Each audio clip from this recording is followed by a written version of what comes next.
தமிழ்நாட்டு மக்கள் சொல்லணும்ல. மற்ற மாநிலத்துக்கெல்லாம் கேட்கறாங்க பிஜேபி என்ன சொன்னாலும், தமிழ்நாட்டில் ஏன் பிஜேபி சொன்னா கேட்க மாட்டேங்கிறான். போப்பா எனக்கு தெரியுமான்னு சொல்றானே ஏன் அப்படி? ஏன்னா நம்ம இங்க கடந்த 70 ஆண்டு காலமாக தொடர்ச்சியாக படிப்பு முக்கியம், படிப்பு முக்கியம், படிப்பு முக்கியம், எல்லாரையும் படிக்க வச்சிருக்கிறதுனால அவன் சொல்றான் போப்போம் வேலையை பார்த்து எங்களுக்கு தெரியும் நாங்க பாத்துக்கிறோம் அப்படின்னு. ராமர் கோயில் கட்டியதை போல, பாபரி மசூதியை இடித்தது போல அவுரங்கசீபுடைய மசூதியை இடிப்போம்னு சொல்லி மாநிலம் தழுவிய ஒரு போராட்டத்தை விஸ்வ இந்து பரிஷத்தும் பஜ்ரங் தள்ளும் பாரதிய ஜனதா கட்சியின் ஆதரவோடு அறிவிக்குது. இன்னைக்கு நாக்பூர் பற்றி எரிந்து கொண்டிருக்கிறது. அங்க தடை உத்தரவு வச்சிருக்காங்க. ஒரு மாநிலம் உங்களுக்கு எளிதா புரியலன்னு சொல்றேன். எப்படி சென்னை, திருச்சி, திருநெல்வேலி இருக்கோ அப்படி மகாராஷ்டிராவில் மும்பை, நடுவில் அவுரங்காபாத், கடைசி ஓரத்தில் நாக்பூர், இப்படி குறுக்கு இழுத்தோம்னா 700 கிலோமீட்டர் வரும். 700 கிலோமீட்டர் மொத்தமும் மகாராஷ்டிரா பற்றி எரிவதற்கான வேலையை பஜ்ரங் செய்யுது. பிஜேபி அதை ஆதரிக்குது. அப்படி ஒரு சூழல் தமிழ்நாட்டில் மதுரையில் திருப்பரங்குன்றம் ஏற்பட்ட பொழுது பொத்து நாப்பில் 1000 பேரை வச்சு ஊரை விட்டு வெளியேற்றி இந்த மாநிலத்தின் நிம்மதியாவது மக்கள் வாழ்வதற்கான வாய்ப்பை திரு ஸ்டாலின் அவர்கள் ஏற்படுத்தினார் இல்லையா? அதுதான் ரொம்ப முக்கியம். மலை மேல மசூதி இருந்துச்சு, தர்கா இருந்துச்சு, மாத்துன்னு சொல்றாடே அதெல்லாம் உங்க வேலையை பாரு. அது நம்ம நாள் அங்க இருக்கு, அது இருக்கும், நீ போ அப்படின்னு சொல்லி அனுப்புறதுக்கு இல்லையா? அப்படி இங்க எந்த மதவாத சக்திகளும் தலை தூக்காமல் இந்த தமிழ்நாட்டு மக்கள் சகோதர எண்ணத்தோடு தொடர்ச்சியாக வாழ்வதற்கு தலைவர் ஸ்டாலின் அவர்கள் ஒரு காரியத்தை செய்கிறார் என்றால் தமிழ்நாட்டு மக்களும் அதற்கு அவ்வளவு உறுதுணையாக இருக்கிறார்களே ஏன் என்ற கேள்வி இருக்கிறது. மாசுபுரமணியன் பல கூட்டம் நடத்தும் போது ஒரு கூட்டத்தில் ரங்கராஜ் பாண்டே கூட்டம் நடத்திட்டாரு. அவ்வளவு பேர் சோசியல் மீடியால அலறிட்டான். ரங்கராஜ் பாண்டே எல்லாம் ஒரு ஆளு அண்ணன் கூப்பிடலாமா மாசுபுரமணியன்? எனக்கு நான் சொல்றேன் கூப்பிட்டு சரி, நம்ம கூப்பிடணும். அங்கதான் நம்ம மேன்மையான ஆளாகிறோம். நம்ம என்ன ஆகிறோம்? டேய் எங்கிட்ட எதிர்த்து பேசுற கருத்து இருக்கு, நீ வா நல்லா கடைகிரி வந்து சொல்லு. என்ன சொன்னார் அவர் கடைசியில் நம்ம மேடையில் அழுது புலம்பிட்டு போனார், நீங்க எல்லாம் நல்லா இருக்கீங்களே அப்படின்னு. வயிறு தவிர ஒன்றும் செய்ய முடியாது. நீ வேற என்ன செய்ய? உங்க கருத்து இருக்கா? அது எங்க இருந்து வந்தது? மாசுபுரமணியம் அவர்களுக்கு தெரியுமா? அது இப்ப இந்த படம் தான் அவ்வளவு இல்லை, அது பெரியார் கிட்ட இருந்து வந்தது. பெரியார் எதிர்த்து பேசினா அவங்களை வா மேடை போடுவார். பெரியார் ஆதரிச்சு பேசுறவரோட எதிர்த்து பேசுறவங்கள வேலைக்கு கூப்பிடுவார். பேசி முடிச்சுட்டு அதுக்கு மாற்றா நம்ம கிட்ட என்ன கருத்து இருக்கோ அதை பேசுவார். அதை போல ரங்கராஜ் பாண்டே மட்டும் முடிஞ்சா அண்ணாமலையும் ஒரு கூட்டத்துக்கு கூப்பிட்டுருங்க. இது ரங்கராஜ் பாண்டே சின்ன அண்ணாமலை, அண்ணாமலை பெரிய ரங்கராஜ் பாண்டே, அவ்வளவுதானே. ஏன்னா பேசிடுவாங்க அண்ணாமலை அப்ப பேசினா பேசட்டும், கேட்போம். என்ன பேசிடுவார் அவரு? மேடைக்கும் சொல்லிடுவாரா நீங்க 3வது மொழி படிங்கன்னு? முதல்வரின் பிறந்த நாளை அவரை தலைவராக கொண்ட கட்சியினர் தொடர்ச்சியாக கொண்டாடுவது என்பது ஆச்சரியத்துடைய செய்தி அல்ல. ஆனால் அந்த தலைவரின் பிறந்த நாளை கடந்த 1 மாத காலமாக தொடர்ந்து கொண்டாடுவதும் இன்னும் 1 மாத காலத்துக்கு தொடர்ந்து கொண்டாட போவதும் ஒரு ஆச்சரியகரமான செய்தி. அதை விடவும் ஆச்சரியகரமான செய்தி, அது தொடர்பாக நடத்தப்படும் ஒரு வாழ்த்தரங்கத்திற்கு மாலை 8 மணி அளவில் இத்தனை திரளாய் பெண்கள் அமர்ந்திருப்பது என்பதுதான் இதில் மிகப்பெரிய செய்தியாக நான் கருதுகிறேன். என்னன்னா யாரு பேச்சையும் கேட்க தயாரா இல்லாத ஒரு காலத்துல, அதான் எனக்கு தெரியுமே, அதான் எல்லாமே போன்ல வந்துருது, நீ என்ன சொல்ற அப்படின்னு சொல்லிட்டு இருக்கிற சூழல்ல கிட்டத்தட்ட 2 மணி நேரமாக நடக்கும் ஒரு முதல்வரை பாராட்டி பேசும் கூட்டத்தில் இத்தனை 1000 பெண்கள் அமர்ந்து கேட்டுக் கொண்டிருக்கிறார்கள் என்பதற்காக அவர்களுக்கு முதலில் பெருநன்றியை சொல்ல கடமைப்பட்டிருக்கிறேன்.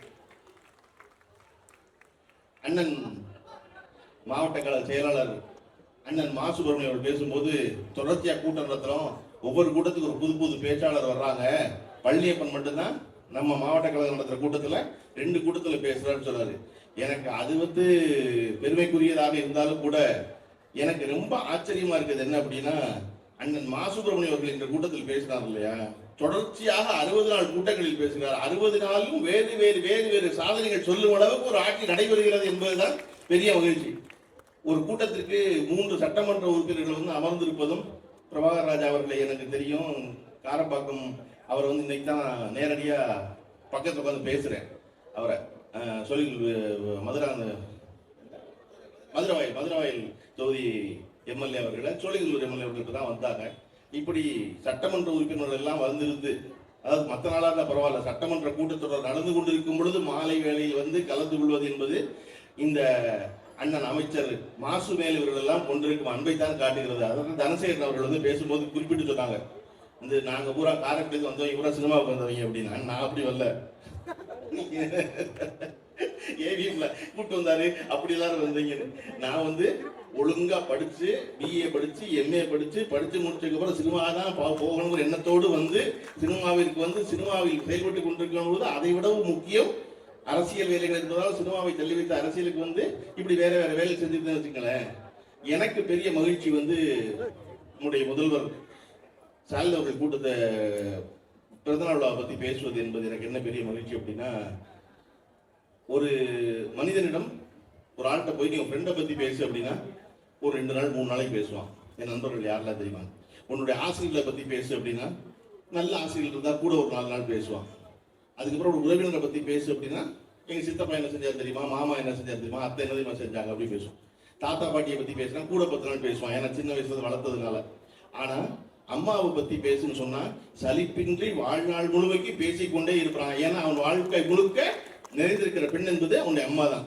அப்படி திராவிட முன்னேற்ற கழகத்தை சேர்ந்த அத்தனை பேரும் தங்களுடைய தாயாக நினைக்கும் திரு தலைவர் ஸ்டாலின் அவர்களை பற்றி தொடர்ச்சியாக இப்படி கூட்டங்கள் போட்டு தமிழ்நாடு முழுவதும் பேசுவது என்பது ரொம்ப நேசத்திற்குரிய ஒரு தலைவரை பெற்ற தொண்டர்கள் செய்கின்ற காரியமாக தான் நான் பார்க்கிறேன். எல்லா கூட்டங்களிலும் ஒரு முழக்கம் வைக்கப்படுது, என்னன்னா வெல்வோம் 200 படைப்போம் வரலாறு. அப்படி ஒரு வரலாறு வந்து படைப்போம் அடுத்த ஆண்டு வரப்போகும் சட்டமன்ற தேர்தலில். அந்த சூழல் நாம் முக்கியமாக கவனிக்க வேண்டியது, இந்தியாவில் நமக்கு இருக்கிற தமிழ்நாட்டுக்கு ஒதுக்கப்பட்டிருக்கிற பாண்டிச்சேரி உட்பட ஒதுக்கப்பட்ட 40 எம்பி தொகுதிகளில் குறை வந்து விடுவோம் அப்படிங்கிற அச்சம் முதல்ல மக்கள் தொகை வாக்கெடுப்பை வச்சு நடந்துருமோன்னு நினைச்ச போது நடக்க வாய்ப்பு இல்லை. ஏன்னா இந்தியாவில் 1973 இருந்து இந்த எண்ணிக்கை மாறாம இருக்கு. அது தெரிஞ்சுக்கணும் போல என்ன வரலாறுன்னு. 1973 மாறாம இருக்கு. 2021 வாக்கெடுப்பு கணக்கெடுப்பு நடத்திருக்கணும், கொரோனாவால் நடத்தாமையே எண்ணிக்கை குறைஞ்சிருமோன்னு சொன்ன உடனே நம்முடைய முதல்வர் அவர்கள் மார்ச் மாசம் 5ஆம் தேதி இந்தியாவில் இருக்கும் பல்வேறு மாநில முதல்வர்களுக்கும் தலைவர்களுக்கும் ஒரு அழைப்பு விடுக்கிறார். ஒரு அனைத்து கட்சி கூட்டம் நடக்குது. கூட்டத்தின் முடிவில் தீர்மானம் நிறைவேற்றப்படுகிறது, மற்ற மாநிலத்திலிருந்து எல்லாரும் கூட்டம் நடத்துவோம்னு. மார்ச் 5ஆம் தேதி நிறைவேற்றப்பட்ட தீர்மானம் அன்று வேலை தொடங்குகிறது. முதல்வருடைய வழிகாட்டுதலில் அமைச்சர்கள் அத்தனை பேரும் பல்வேறு மாநிலங்களுக்கு சென்று பல்வேறு தலைவர்களை பார்க்கிறார்கள். மிக சரியாக 15 நாளில் சென்னையில் இந்தியாவில் இருக்கும் 22 கட்சி தலைவர்கள் ஒன்று கூடி முதல்வர் தலைமையில் இந்த ஒன்றிய அரசுக்கு எதிராக ஒரு கூட்டம் நடத்துகிற சாதனை இருக்குல்ல. அண்ணன் சொன்னாங்க, மாசூரன் என்ன வெல்வோம் 200 படைப்போம் வரலாறுன்னு. எனக்கு தெரிஞ்சு பிஜேபி காரன் தலைவரை என்னவாக முடிவு பண்ணிட்டான், பிரைம் மினிஸ்டர் முடிவு பண்ணிட்டான். நீங்க தான் சீஃப் மினிஸ்டர் வேலை வந்துட்டே இருக்கீங்க. ஒரு தலைவர் கிட்டத்தட்ட 15 நாளில் இந்தியாவில் இருக்கும் எல்லா தலைவரும் ஒன்று திரட்ட முடியும்னா இப்ப கவனம் பூரா தமிழ்நாட்டு பக்கம் திரும்பிடும். தலைவர் கலைஞருக்கும் நம்முடைய தலைவர் முதல்வர் ஸ்டாலினுக்கு ஒரு வேறுபாடு இருந்துச்சு. என்ன அப்படின்னா, இதுவரையும் அவரு மொழியாலையும் பேச்சாலையும் எழுத்தாலையும் பெரிதும் கவர்ந்து பெற்ற இடத்தை நம்முடைய முதல்வர் உழைப்பால் பெற்றார். அதை அவரே சொன்னாரு, நான் என் தலைவரை போல தமிழிலும் எழுத்திலும் பேச்சிலும் சிறந்தவன் அல்ல, எனக்கு தெரிந்ததெல்லாம் உழைப்பு உழைப்பு உழைப்பு மட்டுமே. அதை செஞ்சுக்கிட்டே இருந்தாரு. கலைஞரை பற்றி என்ன பேசப்பட்டதுன்னா, இந்தியாவில் கலைஞர் தான் எப்பொழுதும் செய்தியாக இருப்பார், கலைஞர் தான் செய்தியை உருவாக்குவார். அந்த இடத்தை எந்த தலைவர் அடையல.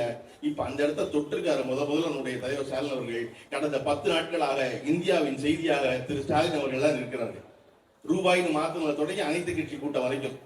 அப்ப இப்படி வேலை செய்கிற ஒருவரை கொண்டாடி பிறந்தநாள் வாழ்த்து சொல்லி பாராட்டுகிறோம்ல, ஏன் இது இவ்வளவு அவசியமா இருக்கு?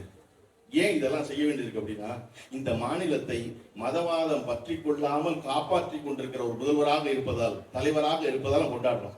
ஒரு உதாரணம் சொல்லணும்னா, மகாராஷ்டிராவில் அவுரங்கசீப்னு செத்து போன மன்னன், நம்ம எல்லாம் பழசு படிச்சிருப்போம் அவுரங்கசீப்னு. அவர் இருந்த பேரால அவுரங்காபாத் ஒரு ஊர் இருந்துச்சு. அந்த அவுரங்காபாத்துக்கு வந்து பாரதிய ஜனதா கட்சி பேர் மாத்துனுச்சு. பேர் மாத்தினதுக்கு அப்புறம் அது வந்து சத்ரபதி சாம்பாஜி நகர்னு பேர் மாற்றப்பட்டுச்சு. அதன் பிறகு இப்ப சாவான்னு ஒரு ஹிந்தி படம் வந்துச்சு, அது சிவாஜி, மன்னன் சிவாஜியை பத்தி பேசுனுச்சு. அந்த படத்தை பத்தி, சினிமாவை பற்றி மகாராஷ்டிரா சட்டசபையில பேச்சு நடக்குது. பேச்சு நடக்கும் பொழுது அங்கு இருக்கும் அவுரங்கசீபினுடைய சமாதியை அகற்ற வேண்டும் முதல்ல பஜ்ரங் தள்ளும் விஸ்வ இந்து பரிஷத்து பேசுது. விஸ்வ இந்து பரிஷத்து பேசினா அப்பா இதெல்லாம் பேசாதீங்க அப்படின்னு சொல்ல வேண்டிய ஒரு மாநிலத்தின் முதல்வர், மகாராஷ்டிராவின் முதல்வர் பட்னாவிஸ், ஆமா அதை அகற்றோம்னு பேசினார். அகற்றோடு பேசின விளைவாக மகாராஷ்டிரா தன்னுடைய அமைதி குலைந்தது. நாங்க ராமர் கோயில் கட்டியதை போல, பாபரி மசூதியை இடித்தது போல அவுரங்கசீபுடைய மசூதியை இடிப்போம்னு சொல்லி மாநிலம் தழுவிய ஒரு போராட்டத்தை விஸ்வ இந்து பரிஷத்தும் பஜ்ரங் தள்ளும் பாரதிய ஜனதா கட்சியின் ஆதரவோடு அறிவிக்குது. இன்னைக்கு நாக்பூர் பற்றி எரிந்து கொண்டிருக்கிறது. அங்க தடை உத்தரவு வச்சிருக்காங்க. ஒரு மாநிலம், உங்களுக்கு எளிதா புரியலன்னு சொல்றேன், எப்படி சென்னை, திருச்சி, திருநெல்வேலி இருக்கோ அப்படி மகாராஷ்டிராவில் மும்பை, நடுவில் அவுரங்காபாத், கடைசி ஓரத்தில் நாக்பூர், இப்படி குறுக்கு இழுத்தோம்னா 700 கிலோமீட்டர் வரும். 700 கிலோமீட்டர் மொத்தமும் மகாராஷ்டிரா பற்றி எரிவதற்கான வேலையை பஜ்ரங் செய்யுது. பிஜேபி அதை ஆதரிக்குது.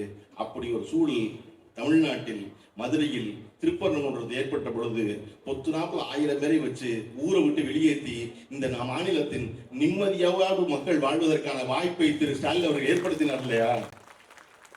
அதுதான் ரொம்ப முக்கியம். மலை மேல மசூதி இருந்துச்சு, தர்கா இருந்துச்சு, மாத்துன்னு சொல்றாடே, அதெல்லாம் உங்க வேலையை பாரு, அது நம்ம நாள் அங்க இருக்கு, அது இருக்கும், நீ போ அப்படின்னு சொல்லி அனுப்புறதுக்கு இல்லையா?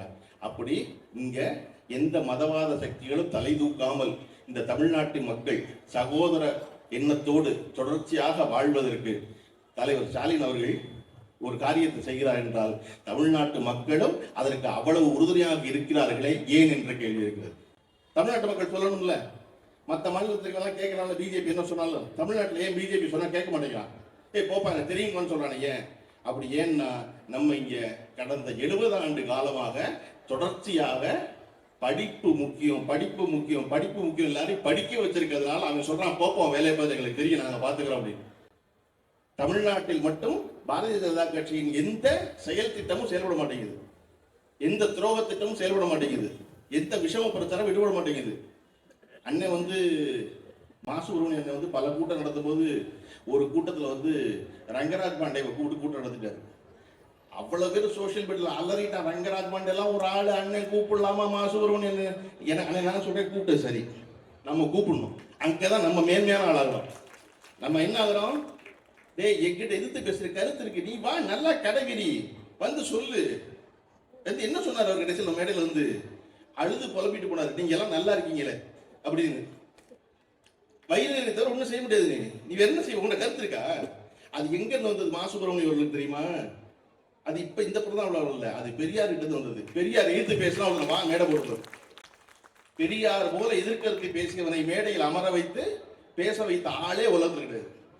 பெரியார் ஆதரிச்சு பேசுறவரோட எதிர்த்து பேசுறவங்கள வேலைக்கு கூப்பிடுவார். பேசி முடிச்சுட்டு அதுக்கு மாற்றா நம்ம கிட்ட என்ன கருத்து இருக்கோ அதை பேசுவார். அதை போல ரங்கராஜ் பாண்டே மட்டும் முடிஞ்சா அண்ணாமலையும் ஒரு கூட்டத்துக்கு கூப்பிட்டுருங்க. ரங்கராஜ் பாண்டே சின்ன அண்ணாமலை, அண்ணாமலை பெரிய ரங்கராஜ் பாண்டே, அவ்வளவுதானே. ஏன்னா பேசிடுவாங்க அண்ணாமலை அப்ப பேசினா பேசட்டும், கேட்போம். என்ன பேசிடுவார் அவரு? மேடைக்கு சொல்லிடுவாரா நீங்க 3வது மொழி படிங்கன்னு? அது பதில் மாசுபுரமணி பேசும்போது சொல்லுவார்ல கடைசியில், நாங்கே 3வது மொழி படிக்கிறோம் அப்படின்னு. உனக்கு தெரிஞ்ச 3வது மொழி சொல்லி நீ முதல்ல அப்படின்னு. இந்தியாவில் யாருமே படிக்க மாட்டாங்களா 3வது மொழி? நம்ம பிள்ளை கூட 3வது மொழி படிக்கணுமா? நான் எளிதா புரிய சொல்றேன். பெண்கள் இவ்வளவு பேர் கூடியிருக்கீங்க. நம்ம படிப்பை ஆரம்பிச்சது 100 வருஷத்துக்கு முன்னாடி. 100 வருஷத்துக்கு முன்னாடி கொண்டு போய் சின்ன பள்ளிக்கூடத்தில் விட்ட பொழுது நமக்கு படிப்பு 2 தான். என்ன பாடம்? 1 தமிழ், கீழே மண்ணை கொட்டி ஆனா ஆவணா எழுதுறது. 2வது நம்பர், எண். அதனாலதான் எண்ணும் எழுத்தும் கண்ணன தகும்னா 2 தான் படித்தோம். உள்ள 5வது வரையும் 12 வயசு வரைக்கும் நம்பரும் லெட்டர் தான் படிச்சிச்சு, மொழியும் எண்ணும் தான் படிச்சிச்சு. இது 2 தான் படிச்சு. அதுக்கப்புறம் 12 வயசுக்கு அப்புறம் மெதுவா வரலாறு சொல்லி கொடுத்தோம். அப்புறம் புவியியல் சொல்லி கொடுத்தோம், ஜியாகிரபி சொல்லி கொடுத்தோம், அப்புறம் பௌதிகம் சொல்லி கொடுத்தோம், இயற்பியல் சொல்லி கொஞ்சம் கொஞ்சமா படித்தோம் சப்ஜெக்டா. இன்னைக்கு என்ன பண்றோம்? 5வது படிக்கிற பிள்ளைக்கே பிசிக்ஸ் சொல்லி கொடுக்குறோம், கெமிஸ்ட்ரி சொல்லி கொடுக்குறோம், பாட்னி சொல்லி கொடுக்குறோம், சுவாலஜி சொல்லி கொடுக்குறோம், ஹிஸ்டரி சொல்லி கொடுக்குறோம், சிவிக்ஸ் சொல்லி கொடுக்குறோம். எல்லாமே 5வது படிக்கிற பிள்ளைக்கே இருக்கு. கரெக்டா? 5வது படிக்கிற பிள்ளைக்கு ஸ்பானிஷ் சொல்லி கொடுக்குறோமா, பிரெஞ்சு சொல்லி கொடுக்குறோமா, வங்காளம் சொல்லி கொடுக்குறோமா? ஏன்னா மொழி அறிவு இல்லை. பாடம் தான் அறிவு, பொருள் தான் அறிவு, சப்ஜெக்ட் தான் நாலேஜ், லாங்குவேஜ் நாலேஜ் கிடையாது. அதனாலதான் இன்னைக்கு இந்த பட்ஜெட்ல நம்ம வந்து ஆர்டிபிஷியல் இன்டெலிஜென்ஸ் சொல்லிக் கொடுக்க போறோங்கிறத பிரபாகர் ராஜா எம்எல்ஏ அவர்கள் பெருமையா சொல்றதுக்கான காரணம், நாங்க இன்னொரு பாடம் சொல்லிக் கொடுக்குறோம் பிள்ளைக்கு. அந்த புள்ள தெரிஞ்சுக்க வேண்டியது பாடத்தை தான், மொழி இல்லை. அந்த பாடத்தை நல்லா படிச்சா பின்னாடி அவசியம் ஏற்படும் போது புள்ள மொழியை படிச்சுக்கும். இன்னைக்கு நம்ம வீட்டுல எல்லா பிள்ளைகளும் வெளிநாட்டுக்கு போயிருக்காங்களே, உலகம் பூரா வேற வேற இடத்துக்கு, அவெல்லாம் எப்படி பேசுறான்? அங்க போனதுனால பேசுறான். அட ஒண்ணுமே வேண்டாம், பீகார்ல இருந்து டேபிள் துடைக்க வந்தான்ல, அவங்ககிட்ட எல்லாம் நம்ம இந்தியா பேசுறோம், அவன் தான் தமிழ் பேசுறான். அவன் என்ன மும்மொழி கொள்கையில் அங்கே தமிழ் படிச்சுட்டு வந்தானா? தமிழ்நாட்டுக்கு போனா நல்லா டேபிள் துடைக்கலாம், தமிழ் தெரிஞ்சு தான் துடைப்போம் நான் வந்தானே. வழி இல்லை, பிழைக்க வந்தான், வந்த இடத்துல வேலை செஞ்சான், வேலை செஞ்ச இடத்துல அந்த மொழியை கத்துக்கிட்டாதான் நம்மளை வச்சிருப்பாங்க தெரிஞ்சுக்கிட்டா அவன் இந்த மொழியை படித்தான். சரியா?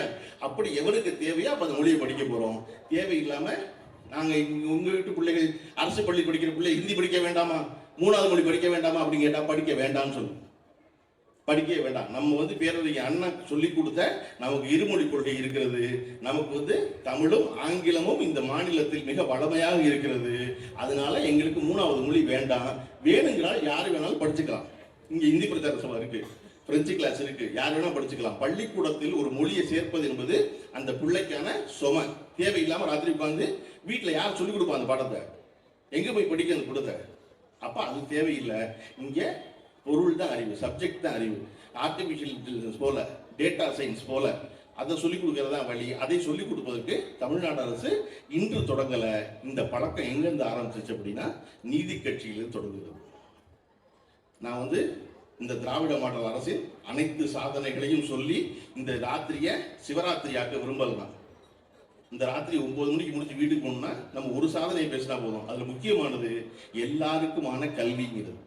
அது எங்க தொடங்குது அப்படின்னா நீதி கட்சி காலத்துல பிராமணை மட்டுமே படிச்சுக்கிட்டு இருக்கும் பொழுது பிட்டி தியாகராயர் என்பவர் ஏன் மற்ற சாதிகள்ல ஒடுக்கப்பட்ட சாதிகள் படிக்க வர மாட்டேங்கிறாங்க அப்படின்னா அவன் பூரா பசியில இருக்கான், அவன் பூரா வறுமையில இருக்கான், அவன் பூரா வேலைக்கு போறான் என்பதை உணர்ந்த பிட்டி தியாகராயர் முதல்ல சென்னை மாகாணத்துல 1920களில் மதிய உணவு வழங்கி பள்ளிக்கூடத்துக்கு பிள்ளைகளை வர வச்சார்.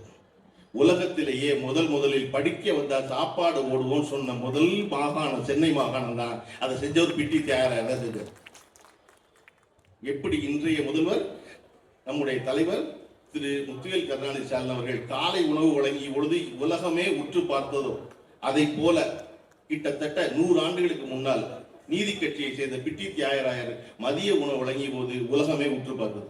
என்னது மெட்ராஸ் ஸ்டேட்ல மத்தியான சாப்பாடு போட்டு பள்ளிக்கூடம் நடத்துறாங்களா அப்படின்னு. அதுதான் பின்னாளில் பெரியாரால் ஊக்குவிக்கப்பட்டது. பெரியார் வந்து கல்வி என்பது ஒடுக்கப்பட்டவரை போல பெண்களுக்கும் மிக முக்கியம்னு பேசின ஒருத்தர் பெரியார்.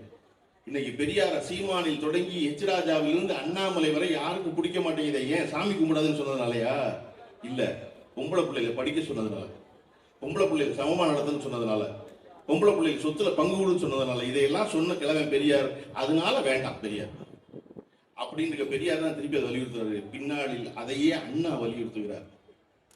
பொய்ச்சிரிப்பும் புரட்டும் உலகம் நிலவும் உலகில் நம் வாழ்க்கை பாதை நேராக இருக்க வேண்டுமெனில் கல்வியை தவிர வேறு வழி இல்லை, கல்வியை தவிர வேறு கதி இல்லைங்கிறார் அண்ணா. அண்ணாவின் தொடர்ச்சியாக வந்த கலைஞர் அதை அழுத்தி பிடித்துக் கொள்கிறார். 1975 கலைஞர் மதுரை அமெரிக்கன் கல்லூரியில தமிழ் மன்றத்துக்கு பேச்சாளராக போறார். அவருடைய தொகுப்போட முதலமைச்சர் கலைஞரோடு உடனிருப்பவர் அன்றைய மின்துறை அமைச்சர் ஓபி ராமன் அவர்கள். ஓபி ராமன் ஒரு பெரிய வழக்கறிஞர், அவரும் கூட போறாரு. அந்த கூட்டத்தில் கலைஞரை வரவேற்று பேசிய மதுரை அமெரிக்கன் கல்லூரியுடைய மாணவர் மன்ற செயலாளர் சொல்றாரு, கலைஞர் ஒரு படிக்காத மேதை, கலைஞர் ஒரு படிக்காத மேதை. படிப்பு ஒருவர் வாழ்க்கையில் முன்னேறுவதற்கு ஒன்றும் அத்தனை கட்டாயமில்லை என்பதற்கு வாழும் உதாரணம் தான் கலைஞர். அவர் அடைந்திருக்க உயரம் அளவிட முடியாதது அப்படின்னு சொல்லி கண்ணதாசனுடைய பாட்டை உதாரணம் சொல்றாரு. வாழை மரம் படித்ததில்லை, கனி கொடுக்க மறந்ததா, வான்முகிலும் கற்றதில்லை, மழை பொழிய மறந்ததா, கற்றதினால் அறிவு பெற்றோர் 1000 உண்டு, படிக்காத மேதைகளும் பாரில் உண்டு அப்படின்னு பாட்டை சொல்லி கலைஞரை கொண்டாடி பாராட்டுறாரு. கலைஞர் பேச வரும்போது சொல்றாரு, தம்பி என் மேல் கொண்ட அன்பின் காரணமாக படிக்காத என்னை உயர்த்தி பேசினாரு, பேசக்கூடாது. உங்களுக்கு யார் தெரியுமா உதாரணம்? யாரை போல நீங்க வரணும் தெரியுமா? இந்த உட்கார்ந்துருக்காரு அமைச்சர் ஓபி ராமன், அவரை போல வரணும். அவர் இந்த கல்லூரியின் முன்னாள் மாணவர். அவர் மாநிலத்தில் அதிக மதிப்பெண் பெற்று வெற்றி பெற்றவர். அவர் இந்த மாநிலம் புகழும் வழக்கறிஞர். தன்னுடைய கல்வியின் காரணமாக இன்று அமைச்சரவை அலங்கரித்துக் கொண்டிருக்கிறார். ஓபி ராமனை போலத்தான் நீங்க வரணுமே ஒழிய ஓபி ராமனை தான் வழிகாட்டி எடுத்துக்கணும், என்ன எடுத்துக்காதீங்க. ஏன்னா சொல்றாரு, விதி விலக்கு வழிகாட்டி ஆகாதுங்கிறார். விதி விலக்கு வழிகாட்டி ஆகாது, அதை வச்சுக்காது அப்படி, அதை வச்சுக்க கூடாது. ஒரு தலைவன் சொல்லணும்ல, தன்னை புகழ்ந்தா பிடிக்கும்ல, ஆமாமா நான்லாம் படிக்காம பிரமாதமா வந்தவன் ஓபி ராமனுக்கு மேல நான் தானே சொல்லணும். ஆனா சொல்லாம நீ யாரை வச்சுக்கணும், யார் படித்திருக்கிறாரோ அவரை உதாரணமாக கொள், என்னை உதாரணமாக கொள் அப்படின்னு சொன்ன தலைவர் இருக்கார் இல்லையா, அந்த தலைவரின் வழியாகத்தான் 1922 ஜூன் மாதம் 13ஆம் தேதி நம்ம திருவள்ளூர் மாவட்டத்தில் எண்ணும் எழுத்துங்கிற திட்டத்தை துவங்கி வச்ச நம்முடைய முதல்வர் ஸ்டாலின் அவர்கள் சொன்னாரு,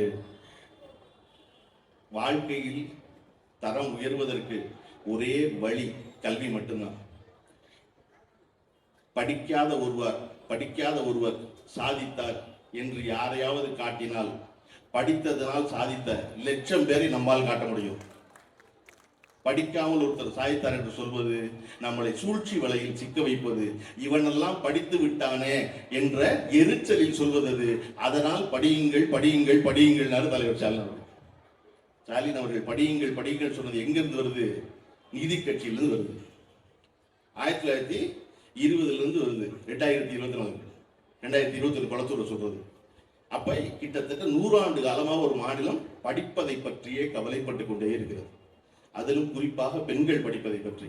கலைஞர் அவர்கள் 89 முதல்வராக பொறுப்பேற்றுக் கொண்ட பிறகு 8வது வரை பொம்பளை பிள்ளை படிச்சா கல்யாணத்துக்கு 5000 கொடுப்போம்னு நிருபர்கள்லாம் கேட்டாங்க. அது என்ன, பொம்பளை பிள்ளை யாரு கல்யாணம் பண்ணாலும் நீ 5000 கொடுக்க வேண்டியதானே, அதனை 8வது வரையும் படிச்சா கொடுக்கறது அப்படின்னு கலைஞர் உடனே சொன்னார். அப்படியாவது 8வது வரையும் பொம்பளை பிள்ளைகளை படிக்க வைப்பீங்களே, அதுக்காக தான் சொல்றேன். அதன் பின்னால் அது தாலிக்கு தங்கமாக மாறியது. நம்முடைய முதல்வர் ஸ்டாலின் அவர்கள் நினைச்சாரு, தாலிக்கா தங்கம் கொடுக்கறது, இந்த பொம்பளை பிள்ளையிலேயே தங்கமா மாத்தணும், எப்படி மாத்துறது இல்லையா? ஒரு தடவை 1 கிராம் தங்கம், 1 பவுன் தங்கம் என்னோட போறோம். ஒரு பொம்பளை பிள்ளை நல்லா படிச்சு நல்லா வேலைக்கு போய் நல்லா இருந்தா அந்த பொண்ணு எத்தனை பவுன் தங்கம் வேணாலும் வாங்கிக்கும். அப்ப 6வதுல இருந்து 12வது வரையும் அரசு பள்ளியில் படிச்சா அந்த பெண்களுக்கு எவ்வளவு படிச்சாலும், எவ்வளவு நாளைக்கு படிச்சாலும், படிப்பு முடியும் காலம் வரை மாதம் 1000 ரூபாய் அறிவித்த ஒரே ஒரு மாநிலம் தமிழ்நாடு தான். இன்னைக்கு பெண்களுக்கான பேருந்து பயணத்தை பத்தி அமைச்சர் அவர்கள் புள்ளி வர கணக்கெல்லாம் சொன்னாரு. நீங்க அந்த பேருந்து பயணம் எவ்வளவு பெரிய மாற்றத்தை, இத்தனை கோடி பேர் பயணம் செய்யறாங்க வேறு. அந்த பேருந்து பயணம் என்ன மாற்றத்தை தெரியுமா வாழ்க்கையில் ஏற்படுத்தும்? இந்த KK நகர்ல, இந்த MGR நகர்ல இருக்க ஒரு காலேஜ் படிச்ச ஒரு பொண்ணு, காலேஜ் படிக்கிற ஒரு பொண்ணு சாயந்தரம் இங்க இருக்க ஒரு ஃபேன்சி ஸ்டோர்ல வேலை செய்யணும்னு நினைக்குது. வேலை செஞ்சா MGR நகர்ல என்ன சம்பளம் கொடுப்பாரு? ஒரு ஃபேன்சி ஸ்டோர் கடைக்கார முதலாளி ஒரு 7000 ரூபாய் சம்பளம் கொடுப்பாரு, ஒரு 8000 ரூபாய் சம்பளம் கொடுப்பாரு. அவ்வளவுதான் கொடுக்க முடியும், எவ்வளவு வியாபாரம் நடக்கும். அந்த பொண்ணு இங்க இருந்து கிளம்பி டி நகருக்கு வேலைக்கு போனுச்சுன்னா, பாண்டி பஜாருக்கு வேலைக்கு போனுச்சுன்னா, அதே வேலைக்கு சேல்ஸ் கேர்ள் வேலைக்கு இங்க 8000 ரூபாய் சம்பளம், அங்க 10000 ரூபாய் ஆயிரும். அங்க 10000 ஆயிரம், 2000 கூட கொடுப்பாரு. அங்க இருக்க ஏன்னா வியாபாரம் கூட நடக்கும், கடை பெரிய கடை, அதனால ஈஸியா 10000 கூட கொடுப்பாரு. ஆனா இங்க இருக்க அப்பா என்ன சொல்லுவாரு, சுமதி நீ எதுக்கு இங்க MGR நகர்ல இருந்து பாண்டி பஜாருக்கு போற, பஸ்ஸுக்கே 1500 ரூபாய் ஆயிரும், சரியா போச்சு, அதுக்கு பேசாம இங்கேயே வேலை பார்த்தீங்கன்னா நம்ம அண்ணன் கடை, சீக்கிரம் வீட்டுக்கு வந்தாலும் அப்படின்பாரு. இப்ப பேருந்து இலவசமா ஓடணும்னு அந்த பொண்ணு என்ன சொல்லுவானா, அப்பா கூட 2000 ரூபாய் கிடைக்கும், பஸ் சும்மா ஓடுது, நான் டி நகர்ல போய் வேலை பார்த்துட்டு வரேன். அந்த பொண்ணு கிளம்பி டி நகருக்கு போவா. MGR நகர்ல டி நகருக்கு போன பொண்ணு டி நகரோட நிப்பாடா? டி நகருக்கு போன பொண்ணு அங்கிருந்து அடுத்த வேலை கிடைச்சு சென்னையை விட்டு பாம்பேக்கு போக பாப்பா. இதுக்கிடையில படிப்பு முடியும். படிப்பு முடிஞ்ச அவளுடைய மேற்படிப்பை நான் பாம்பேல படிச்சுக்கிட்டே வேலை செய்யறேன்னு படிக்க பாம்பேக்கு போய் வேலையை பாம்பேல பாப்பா. பாம்பேல வேலை செய்யற பொண்ணு படிச்சுக்கிட்டே அடுத்து என்ன செய்வா, மேற்படிப்புக்கு அங்கிருந்து பிரான்ஸுக்கு போவா. அப்ப ஒரு இலவசம் ஒரு பேருந்து ஓட்டுவதால் ஒரு பெண்ணின் வாழ்க்கை MGR நகர்ல இருந்து பிரான்ஸுக்கு மாறிடும் அப்படின்னா, அதனாலதான் பொண்ணை படிக்கும், அதனாலதான் பஸ் விடுவோங்கிறோம். ஏன் பொம்பளை பிள்ளை படிக்கணும்னு அரசு கவலைப்படுது? ஒரு ஆம்பளை பிள்ளை படிச்சா அவன் மட்டும் படிச்சவனா இருப்பான், ஒரு பொம்பளை பிள்ளை படிச்சா அவன் தலைமுறையே படிச்ச பழமை. பிள்ளைகளை படிக்க வைக்க அவசியம், அது ரொம்ப முக்கியம் இல்லையா? ஒருத்தர் மட்டும் படிப்பதா முக்கியம். அதனாலதான் 6ஆவதுலேருந்து 12ஆவது வரையும் அரசு பள்ளியில் படித்தா மாதம் 1000 ரூபா தர்றோம். சரி 11, 12 படிக்கல, 10ஆவது வரையும் தான் படிச்சிருக்கோம், டிப்ளமோக்கு தான் போகிறோம், ஐடிஐக்கு தான் போகிறோம் அப்படின்னா பரவாயில்ல. 10ஆவது வரையும் படித்து டிப்ளமோ படிக்க போகிறீங்க, பாலிடெக்னிக் படிக்க போகிறீங்க அப்படின்னாலும் 1000 ரூபா பொம்பளை பிள்ளை படிக்க கொடுக்கும். எனக்கு எம்ஜிஆர் நகர் மாதிரி இடத்துல பேசுவது என்னுடைய பெரிய மகிழ்ச்சி. இந்த ஏரியாவுக்கு பெண்கள் எல்லாரும் பார்த்தீங்கன்னா ஒரு பழக்கம் உண்டு, பிள்ளைகளுக்கு சோறு ஊட்டுறதுக்கு ரோட்டுக்கு வந்துடுவாங்க. நீங்கள் ராஜாநகரை பொறுத்தவரையோ ஆழ்வார்பேட்டையில பார்க்க முடியாது, ஃப்ளாட்டுக்கு உள்ளே வச்சா ஊட்டுவான். ஆனால் எம்ஜிஆர் நகரில் ரோட்டில் வந்து வேடிக்கை காமிச்சு பிள்ளைக்கு சோறு ஊட்டுவாங்க. என்னப்பா பிள்ளைக்கு சோறு ஊட்டுறது, வேடிக்கை காமிச்சு சோறு ஊட்டுற விஷயமா அப்படின்னா அது ஒரு விஷயம் இருக்குது. அந்த அம்மா என்ன பண்ணுவான்னா தன் பிள்ளைக்கு மட்டும் சோறு ஊட்ட மாட்டான், பக்கத்து வீட்டு பிள்ளை பக்கத்தில் வந்து சீலையை பிடிச்சி இழுக்கும், அந்த பிள்ளைக்கு ஒரு வாய் சோறு ஊட்டுவான். கிண்ணத்தில் சோறு ஊட்டுறது தன் பிள்ளைக்கு ஊட்டத்தான், ஆனால் பக்கத்தில் ஒரு பிள்ளை வேடிக்கை பார்க்குது, வேடிக்கை பார்க்குற பிள்ளை சும்மா விடக்கூடாது, அதனால அதுக்கு ஒரு வாய் ஊட்டுவா. அப்படி அரசு பள்ளியில் 6ஆவதுலேருந்து 12ஆவது வரையும் படித்தவங்களுக்கு தான் மாதம் 1000 ரூபாய்ன்னு சொன்ன முதலமைச்சர், அரசு உதவி பெறும் பள்ளி இருக்கு இல்லையா, அந்த பிள்ளையெல்லாம் வேடிக்கை பார்த்து இல்லையா, அந்த பிள்ளையெல்லாம் வேடிக்கை பார்க்குது, ஒரு காலத்தை அந்த பிள்ளைக்கு ஊட்டுண்டா அந்த பிள்ளைகளுக்கு மாதம் 1000 ரூபா பொம்பளை பிள்ளை எந்த பள்ளிக்கூடத்தில் படித்தாலும் பரவாயில்ல கூடு அப்படின்னு. அடுத்து வேடிக்கை பார்த்த பிள்ளை யாரு? நம்ம ஆம்பளை பிள்ளை. என்னங்க நீங்க பொம்பளை பிள்ளைக்கு கொடுக்குறீங்க, நாங்க என்ன செஞ்சோம்? அதுக்கு மட்டும் புதுமை பெண் திட்டம்னா நாங்க ஆள் இல்லையா, வாங்க அப்படின்னு தமிழ் புதல்வன் ஒரு பேர் வச்சு போன ஆகஸ்ட்ல இருந்து ஆம்பளை பிள்ளைக்கு 1000 ரூபாய். ஒரு மாநிலம் தொடர்ச்சியாக படிப்பவர்களுக்கு பணம் கொடுத்து கொண்டே இருக்கிறது, தொடர்ந்து படின்னு.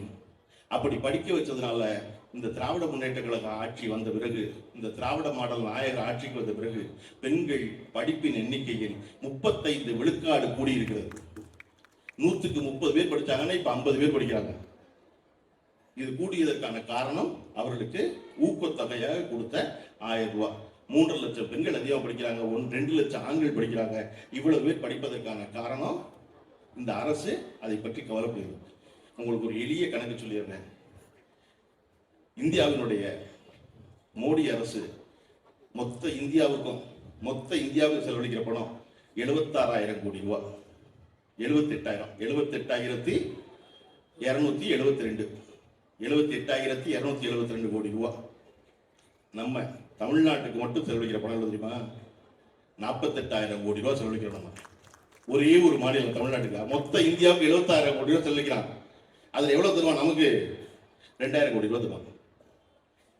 நம்ம முதல்வர் சொல்றாரு, அந்த 2,000 கோடி ரூபாய் நீயே வச்சுக்க, எங்களுக்கு தேவை 46,000 கோடி ரூபாய் வேணும் என் பிள்ளைய படிக்கிறதுக்கு. இதுக்கு எதுக்கு நீ இந்த 2,000 கோடி கொடுத்துட்டு அதுக்கு வந்து நீ எனக்கு 3வது மொழியை வேற ஒன்று படிக்கணுங்கிற, அதெல்லாம் படிக்க முடியாது, நீ இப்போ நான் வச்சுக்க மாட்டேன், நீ 10,000 கோடி ரூபாய் கொடுத்தாலும் எனக்கு வேண்டாம், இந்த மும்மொழி பிள்ளையை ஒத்துக்க மாட்டேன், நான் என் பொம்பளை பிள்ளையை படிக்க வைப்பேன், நான் என் ஆம்பளை பிள்ளையை படிக்க வைப்பேன். இந்த மாநிலத்தில் பெண்ணாய் பிறப்பதற்கு மாதவம் செய்தல் வேண்டுமம்மான்னு மற்ற மாநிலத்து பெண்கள்லாம் பொறாமைப்படும் ஒரு ஆட்சியை நடத்தி கொண்டிருக்க முதல்வர் சொல்றாரு, எனக்கு நீ பணம் தர வேண்டாம், நான் பணத்தை வச்சுக்கிறேன் அப்படின்னு. அப்ப இந்தியாவை ஆளும் பாரதிய ஜனதா அரசு எதுக்கு முக்கியத்துவம் கொடுக்கிறது, எதற்கு பணம் செலவழிக்கிறது?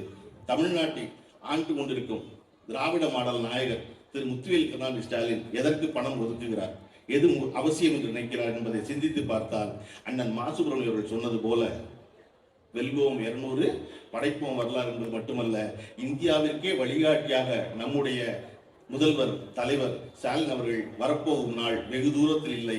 இந்த பிறந்தநாள் மட்டுமல்லாது தொடர்ந்து வரும் பிறந்தநாள்களில் தொடர்ச்சியாக அவரை வாழ்த்துவோம், வாழ்த்துவதில் மகிழ்வோம். வணங்கி மகிழ்கிறேன். நன்றி, வணக்கம்.